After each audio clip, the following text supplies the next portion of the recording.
Hi everyone, welcome to Wine Wednesday with Plants. I'm Jane Morocco. Today I wanted to discuss a couple different things. I'm a little excited about them because we have a new product that I want to show you. What I want to discuss today, let me have a sip of wine first. And by the way, I hope you're all joining me with a glass of wine when I do this. It is a lot of fun, believe me. Okay. So today I want to discuss the peperomia plant. One of the reasons I love the peperomia plant is because it's pet friendly and child friendly, although I do recommend that you're always watching your kids when they're around plants. I'm sure you all are.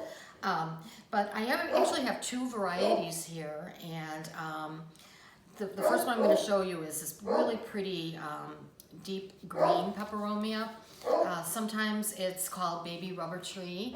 Other times it's called pepper face. Kind of a funny name. I don't know why it's called that. And then I also have a variegated peperomia. There's a lot of different variations in peperomia plants. So what I always tell people too is if you don't see something on our website, that doesn't mean that I can't get it. So always, give us a call, email me, instant message me, whatever, asking if I can get a certain plant, and I certainly will try to do that. So the peperomia, actually this variegated one is actually getting some spiky flowers on it. So as they grow, if they're really happy, you'll start to see some flowers on both of these plants. The peperomia is a beginner plant, so if you're a beginner pet parent, this would be a great plant to get. They like medium to indirect sunlight, and I only water them maybe once every 2 weeks. It just depends on the temperature and humidity in your own home. So I always, like I've told people this before, you want to reach down into the soil and grab a clump of it and squeeze it between your hands, and if it stays clumped together like that, you probably don't need to water it yet. So it's all up to you and your individual house. One of the questions I've been getting lately is, before I send a plant out, how do I know it doesn't have any insects or little bugs crawling around? And I always tell people I always inspect them when I pick them up at the greenhouse. And then when I get them home, I always clean them up and add new soil before I've started to transfer them. Some of you might notice that you are always getting them in a grow pot. Now I automatically transfer them into a repot, which is my recycled pot, which I absolutely love. And so when I'm doing that, I'm also going to check for insects. I'm going to get rid of, let me see, I'm going to get rid of most of the soil that it already comes in. And I'm also, before I add soil, I'm going to check for insects.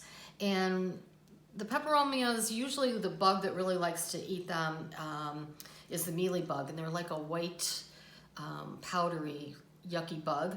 But you're not going to have any of those on my plants, because I'm going to check for them. And you'll usually see them on the stems and on the back of each leaf. And if I see anything, I'm going to clean it with either an insecticidal soap, because I don't believe in using any kind of chemicals. Or if you don't have that at home, you can always clean it off with like some dish soap and water, and wipe them down and then put them in the shower and clean everything. But like I said, they're not going to have them when they come to you. So I'm going to add fresh soil to all my plants and put them in the nice little repots here. So one of the other things that I wanted to talk about today, let me have another sip of wine here, is we have this exciting new product. I love living walls. I do a lot of living walls and moss walls and things like that for businesses and residences. But we just got this new product, and it's super light. It's plastic, but it's recycled plastic. And it's, we call them wall sconces. And they're so light, and they're easy to hang with just a nail. We include little nails in every wall sconce that you get. It comes in white or black. And you'll actually get this with a pothos plant. And I wanted to show you what it looked like. I hung one up for you. Now the pothos is not pet friendly, but you're going to hang it up high. So if you don't want a pothos plant with it, just let me know, and you know, I could put something else in there for you or send you a different plant. It's all up to you entirely. But here's the plant. This is a pothos, Scindiapsis aureus, and this is our wall sconce. And like I said, you could put like multiple wall sconces up, or just, you know, if you want to order just one to try it. They're really great. You could put them anywhere. This is in our front entry of our house here. And you know, the reason I usually use pothos in these is just, they're just great hanging, trailing plants. So like I said, you could order something else if you don't want that. So that's all I have for you today. I hope you'll join me again next week for some more wine and plants. Thank you.